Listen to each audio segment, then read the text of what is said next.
Cinema എന്നത് ഒരു കല എന്നതിലുപരി കോടിക്കണക്കിന് രൂപയുടെ നിക്ഷേപം നടക്കുന്ന ഒരു ബിസിനസ് കൂടിയാണ്. ഒരു സിനിമ പൂർത്തിയാക്കി തിയേറ്ററുകളിൽ എത്തുന്നത് വരെ നിർമ്മാതാവ് അനുഭവിക്കുന്ന സാമ്പത്തിക സമ്മർദ്ദം ചില്ലറയല്ല.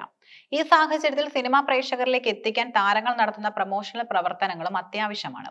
എന്നാൽ നടന്ന സംഭവം എന്ന സിനിമയുടെ പ്രൊമോഷനിൽ നായകനായ ബിജു മേനോൻ സഹകരിച്ചില്ല എന്ന നിർമ്മാതാവ് അനൂപ് കണ്ണന്റെ പരാതി വലിയൊരു ചർച്ചയ്ക്ക് തുടക്കമിട്ടിരിക്കുന്നു. ഇതിനെ തുടർന്ന് പ്രൊഡ്യൂസേഴ്സ് അസോസിയേഷൻ നടനെതിരെ രംഗത്ത് വന്നതും പ്രണവ് മോഹൻലാലിനെ പോലുള്ളവർക്ക് ഇല്ലാത്ത നിയമം ബിജു മേനോൻ എന്തിനെന്ന സോഷ്യൽ മീഡിയയുടെ ചോദ്യവും വിവാദത്തെ കൊഴുപ്പിക്കുന്നു. ബിജു മേനോനും സുരാജ് വെഞ്ഞാറമൂടും പ്രധാന വേഷങ്ങളിലെത്തിയ ചിത്രമായിരുന്നു നടന്ന സംഭവം. സിനിമയുടെ റിലീസിന് മുൻപ് നടക്കേണ്ടിയിരുന്ന അഭിമുഖങ്ങൾ, ചാനൽ പരിപാടികൾ, മറ്റ് പ്രൊമോഷണൽ ഇവന്റുകൾ എന്നിവയിൽ ബിജു മേനോൻ പങ്കെടുത്തില്ലെന്നാണ് നിർമ്മാതാവ് അനൂപ് കണ്ണൻ ആരോപിക്കുന്നത്. നടൻ പ്രൊമോഷൻ എത്താത്തത് കാരണം മുൻകൂട്ടി നിശ്ചയിച്ച പല പരിപാടികളും റദ്ദാക്കേണ്ടി വന്നുവെന്നും ഇതുവഴി ഏകദേശം 25 ലക്ഷം രൂപയുടെ നഷ്ടം തനിക്ക് ഉണ്ടായെന്നും നിർമ്മാതാവ് അവകാശപ്പെടുന്നു. ബിജു മേനോൻ മനഃപൂർവ്വം പ്രൊമോഷനിൽ നിന്ന് വിട്ടുനിന്നുവെന്നും പലതവണ ആവശ്യപ്പെട്ടിട്ടും നിസ്സാര കാര്യങ്ങൾ പറഞ്ഞ് ഒഴിഞ്ഞു മാറുകയാണെന്നുമാണ് നിർമ്മാതാവിന്റെ പരാതി. ഇതിനെ തുടർന്ന് അദ്ദേഹം നിയമ നടപടികളുമായി മുന്നോട്ട് പോകാൻ തീരുമാനിച്ചിരിക്കുകയാണ്. നിർമ്മാതാക്കളുടെ സംഘടനയായ പ്രൊഡ്യൂസേഴ്സ് അസോസിയേഷൻ ഈ വിഷയത്തിൽ അനൂപ് കണ്ണന് പൂർണ്ണ പിന്തുണ പ്രഖ്യാപിച്ചിട്ടുണ്ട്. താരം സിനിമയുടെ ഭാഗമായത് മുതൽ അത് റിലീസ് ചെയ്യുന്നത് വരെയുള്ള എല്ലാ കാര്യങ്ങളിലും സഹകരിക്കാൻ ബാധ്യസ്ഥനാണെന്ന് സംഘടന വ്യക്തമാക്കുന്നു. പല താരങ്ങളും പ്രതിഫലം വാങ്ങുമ്പോൾ വലിയ തുകകൾ ചോദിക്കുന്നുണ്ടെങ്കിലും സിനിമയുടെ മാർക്കറ്റിംഗ് വരുമ്പോൾ വിമുഖത കാട്ടുന്നു. ഇത് ഇൻഡസ്ട്രിയുടെ നിലനിൽപ്പിനെ ബാധിക്കുമെന്നും അതിനാൽ ബിജു മേനോനിൽ നിന്ന് വിശദീകരണം തേടുമെന്നും സംഘടന അറിയിച്ചു. ഒരു വിഭാഗം സിനിമാ പ്രേമികൾ നിർമ്മാതാവിന്റെ പക്ഷത്താണ് നിൽക്കുന്നത്.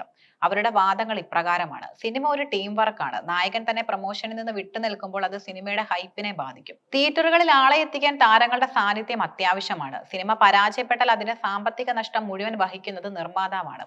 താരങ്ങൾ തന്റെ പ്രതിഫലം വാങ്ങി അടുത്ത പടത്തിലേക്ക് പോകുമ്പോൾ പണം മുടക്കിയവർ വഴിയാധാരമാകരുതെന്ന ബോധം അഭിനേതാക്കൾക്കുണ്ടാകണം.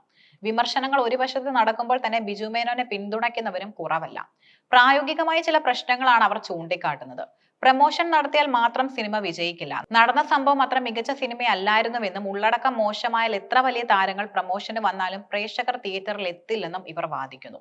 മലയാള സിനിമയിൽ ഒരേ സമയം ഒന്നിലധികം പ്രൊജക്ടുകളിൽ പ്രവർത്തിക്കുന്നവരാണ് മിക്ക താരങ്ങളും.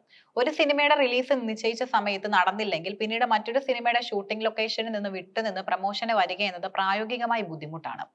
പല പ്രൊമോഷണൽ പരിപാടികളും അഭിനേതാക്കളെ സംബന്ധിച്ചിടത്തോളം അനാവശ്യമായ തലവേദനകളാണ്. ചാനലുകളിലെ തമാശ പരിപാടികളിൽ പങ്കെടുക്കാൻ നിർബന്ധിക്കുന്നത് താരങ്ങളുടെ സ്വകാര്യതയിലേക്കുള്ള കടന്നുകയറ്റമാണെന്നും ചിലർ കരുതുന്നു. ഈ വിവാദത്തിലെ ഏറ്റവും പ്രധാനപ്പെട്ട ചർച്ചാ വിഷയം പ്രണവ് മോഹൻലാലിന് നൽകുന്ന പ്രത്യേക പരിഗണനയാണ്. പ്രണവ് മോഹൻലാൽ തന്റെ ഒരു സിനിമയുടെ പ്രൊമോഷനും എത്താറില്ല എന്നത് പരസ്യമായ സത്യമാണ്. പ്രണവിനെതിരെ എന്തുകൊണ്ട് നിർമ്മാതാക്കളുടെ സംഘടന നടപടിയെടുക്കുന്നില്ല? ഹൃദയം പോലുള്ള സിനിമകൾ വലിയ വിജയം നേടിയപ്പോൾ പ്രണവ് പ്രൊമോഷന് വരാത്തത് ആരും ചർച്ചയാക്കിയില്ല. എന്നാൽ ബിജു മേനോന്റെ കാര്യത്തിൽ മാത്രം എന്തുകൊണ്ടാണ് നിയമം കർക്കശമാകുന്നു? പ്രണവ് മോഹൻലാൽ ഒരു സൂപ്പർ താരത്തിന്റെ മകൻ ആയതുകൊണ്ടാണോ അദ്ദേഹത്തിന് ഈ ഇളവ് നൽകുന്നതെന്നാണ് സോഷ്യൽ മീഡിയയുടെ ആരോപണം. ഇൻഡസ്ട്രിയിലെ പ്രബലർക്കെതിരെ ശബ്ദമുയർത്താൻ സംഘടനകൾക്ക് പേടിയാണെന്നും അല്ലാത്തവരെ ലക്ഷ്യം വെക്കുകയാണെന്നുമാണ് വിമർശനം.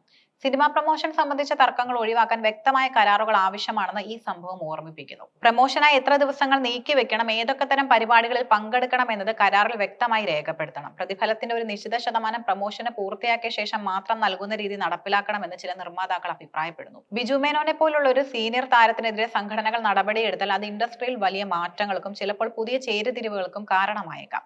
ഇത് താരങ്ങളും നിർമ്മാതാക്കളും തമ്മിലുള്ള ദൂരം വർദ്ധിപ്പിക്കാൻ മാത്രമേ സഹായിക്കൂ. ചർച്ചകളുടെ പ്രശ്നം പരിഹരിക്കാനാണ് സംഘടനകൾ ശ്രമിക്കേണ്ടതെന്ന് ഭൂരിഭാഗം പേരുടെയും അഭിപ്രായം. സിനിമാ പ്രൊമോഷൻ എന്നത് ഒഴിവാക്കാൻ പറ്റാത്ത ഒരു യാഥാർത്ഥ്യമാണ്. എന്നാൽ അത് താരങ്ങളുടെ മേൽ അനാവശ്യ സമ്മർദ്ദമായി മാറാനും പാടില്ല. ബിജു മേനോൻ വിഷയത്തിൽ നിയമ നടപടികളുമായി മുന്നോട്ട് പോകുന്ന നിർമ്മാതാവ് ഉന്നയിക്കുന്ന നഷ്ടങ്ങൾ ഗൗരവകരമാണ്. എങ്കിലും നിയമങ്ങളും ചട്ടങ്ങളും നടപ്പിലാക്കുമ്പോൾ അത് പ്രണവ് മോഹൻലാൽ ആയാലും ബിജു മേനോൻ ആയാലും ഒരുപോലെയാകണം. നീതിയിൽ ഇരട്ടത്താപ്പ് അവസാനിപ്പിച്ചാൽ മാത്രമേ മലയാള സിനിമാ സംഘടനകളുടെ നീക്കങ്ങൾക്ക് ധാർമ്മികമായ പിന്തുണ ലഭിക്കുകയുള്ളൂ. താരങ്ങൾ തങ്ങളുടെ ഉത്തരവാദിത്തം തിരിച്ചറിയുകയും നിർമ്മാതാക്കൾ തങ്ങളുടെ പരിമിതികൾ മനസ്സിലാക്കുകയും ചെയ്യുന്ന ഒരു ആരോഗ്യകരമായ സാഹചര്യം ഇവിടെ ഉണ്ടാകേണ്ടതുണ്ട്.